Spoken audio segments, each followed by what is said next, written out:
새 아침입니다. 애청자 여러분. 오늘 새벽에도 하나님의 참된 복이 애청자 여러분들에게 임하시기를 간절히 축복합니다. 오늘은 두 여인과 결혼한 야곱이라는 제목으로 말씀드리겠습니다. 오늘 본문은 창세기 29장 21절부터 30절까지입니다. 야곱이 라반에게 이르되 내 기한이 찼으니 내 아내를 내게 주소서. 내가 그에게 들어가겠나이다. 라반이 그곳 사람을 다 모아 잔치하고 저녁에 그의 딸 레아를 야곱에게로 데려가매 야곱이 그에게로 들어가니라. 라반이 또 그의 여종 실바를 그의 딸 레아에게 시녀로 주었더라. 야곱이 아침에 보니 레아라. 라반에게 이르되 외삼촌이 어찌하여 내게 이렇게 행하셨습니까? 내가 라헬을 위하여 외삼촌을 섬기지 아니하였나이까? 외삼촌이 나를 속이심은 어찌 됨이니이까? 라반이 이르되 언니보다 아우를 먼저 주는 것은 우리 지방에서 하지 아니하는 바이라. 이를 위하여 7일을 채우라. 우리가 그도 네게 주리니 네가 또 나를 7년 동안 섬길지니라. 야곱이 그대로 하여 그 7일을 채우매 라반이 딸 라헬도 그에게 아내로 주고 라반이 또 그의 여종 빌하를 그의 딸 라헬에게 주어 시녀가 되게 하매 야곱이 또한 라헬에게로 들어가고 그가 레아보다 라헬을 더 사랑하여 다시 7년 동안 라반을 섬겼더라. 단순히 보면 야곱은 결혼도 사기를 당한 것입니다. 라반의 계략에 속아서 2명의 아내를 얻었는데 라반은 레아는 시력이 약하고 외모도 출중한 라헬보다는 조금 모자라다 생각하고 큰 딸인 레아를 시집 보낼 수 있는 절호의 기회를 잡았습니다. 라반은 어수룩한 야곱에게 결혼 사기를 쳤다고 볼 수 있습니다. 그러나 사기를 당한 것 같지만 여기에서 하나님의 섭리가 나타납니다. 12명의 아들을 통해 이스라엘이라는 나라를 세우실 계획을 세우신 하나님께서는 아이를 낳지 못하는 라헬 혼자서는 안 되기 때문에 아이를 잘 낳는 레아를 붙여주었다고 생각합니다. 하나님의 섭리는 아주 작은 일까지도 세밀하게 역사하십니다. 시편 139편 1절부터 4절을 보면 다윗은 하나님의 섭리에 대하여 이렇게 고백합니다. 여호와여, 주께서 나를 살펴보셨으므로 나를 아시나이다. 주께서 내가 앉고 일어섬을 아시고 멀리서도 나의 생각을 밝히 아시오며 나의 모든 길과 내가 눕는 것을 살펴보셨으므로 나의 모든 행위를 익히 아시오니 여호와여, 내 혀의 말을 알지 못하시는 것이 하나도 없으시니이다. 우리들의 앉고 일어섬도 아시고 우리들의 생각을 정확히 알고 계시며 우리들의 모든 생각을 다 알고 계시면서 섭리하십니다. 오늘 본문을 통해서 우리를 섭리하시는 하나님을 깨닫고 그분에게 감사하며 찬양되기를 간절히 바랍니다. 먼저 삼촌에게 속은 야곱이라는 내용으로 생각해 보겠습니다. 야곱은 계약된 7년이 되자 외삼촌에게 계약 이행을 촉구합니다. 외삼촌, 우리가 계약한 기한이 7년이 되었습니다. 이제 제 아내를 주세요. 우리 결혼하겠습니다. 이 말을 들은 라반은 그 지역 사람들을 다 모아서 큰 잔치를 베풀었습니다. 그리고 저녁이 되자 레아를 야곱에게 데려가서 첫날 밤을 지내게 합니다.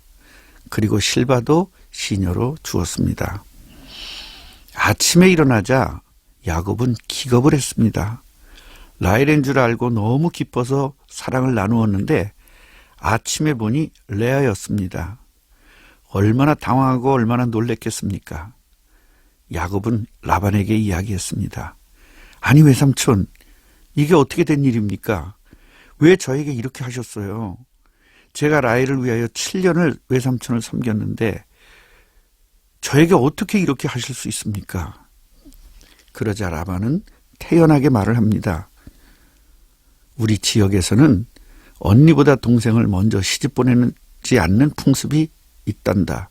그러니 네가 7일을 채우면 라헬도 주겠다. 그리고 라헬을 위하여 7년을 더 섬겨야 한다. 야곱은 이 말을 듣고 7일을 채우니 라헬과 여종인 빌하도 주었습니다. 그리고 7년 동안 라반을 섬겼습니다. 두 번째로 하나님의 섭리에 대해서 생각해 보겠습니다. 애청자 여러분들은 오늘 본문을 통해서 무엇이 생각이 납니까? 나쁜 라반이 너무했다고 생각이 드십니까? 아니면 바보같이 속은 야곱이 생각이 나십니까? 하나님의 구원 계획은 창세기 3장 15절에서 시작됩니다. 원시복음인 창세기 3장 15절은 그리스도의 약속으로 시작됩니다. 이 계획을 아브라함을 부르셔서 구체적으로 시행하시는데 그 계획이 이삭을 통해 전달되었고 야곱에게까지 전달되었습니다. 그리스도가 오실 가문인 아브라함의 가문과 그리스도가 오실 가나안 땅을 정확하게 알게 하신 하나님께서는 이제 야곱을 통해 이스라엘 나라를 세우기를 계획하신 것입니다. 12아들을 통하여 이스라엘 나라가 세워져야 하는데 라헬은 여러분들이 아시다시피 아이를 잘 낳지 못합니다. 그러나 레아는 자식을 잘 낳는 여인이었습니다. 결국 하나님의 섭리로 야곱은 두 여인과 결혼을 하여 두 아내를 맞이하게 된 것입니다. 의인의 모든 길은 그리고 모든 일들은 하나님의 역사로 시작되고 하나님의 역사로 끝이 납니다. 사랑하는 애청자 여러분, 하나님의 섭리하심을 오늘도 내일도 그리고 인생이 마칠 때까지 마음껏 누리시기를 간절히 바랍니다.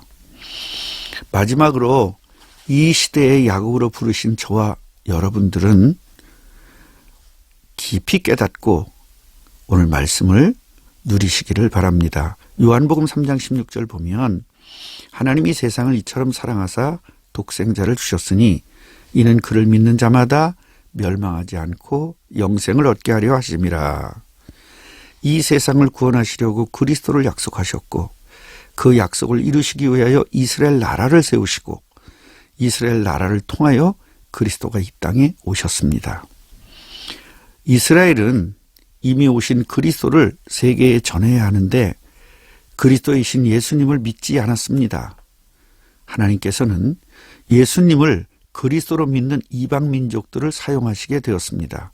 그래서 저와 여러분들이 쓰임을 받게 된 것입니다. 우리들의 사명은 땅끝까지 예수님을 그리스도라고 전하는 것입니다.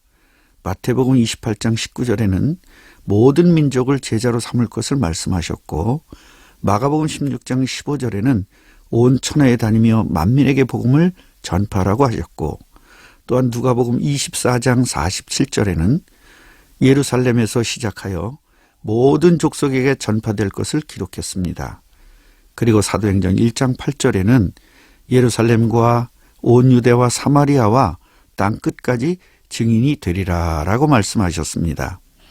야곱의 사명은 12아들을 낳아서 이스라엘을 세우고 그리스도가 탄생되도록 준비하신 것이고 저와 여러분들의 사명은 이미 오신 그리스도를 전 세계에 전하는 것입니다. 하나님의 뜻이 이루어지는 곳에는 완벽한 하나님의 섭리가 있습니다. 야곱에게 섭리하신 하나님께서는 저와 여러분들에게도 섭리하실 것입니다. 결론입니다. 오늘 본문을 통해 아내를 둘이나 얻게 된 야곱이라는 것을 깨달을 것이 아니라 하나님께서 섭리하셔서 2명의 아내를 얻게 됨을 깨달아야 합니다. 그리고 하나님의 뜻이 이루어지는 모든 하나님의 자녀들에게 야곱에게 섭리하신 것처럼 섭리하심을 깨닫고 하나님의 뜻을 위하여 마음껏 일하는 제자들이 되시기를 간절히 축복합니다. 아멘.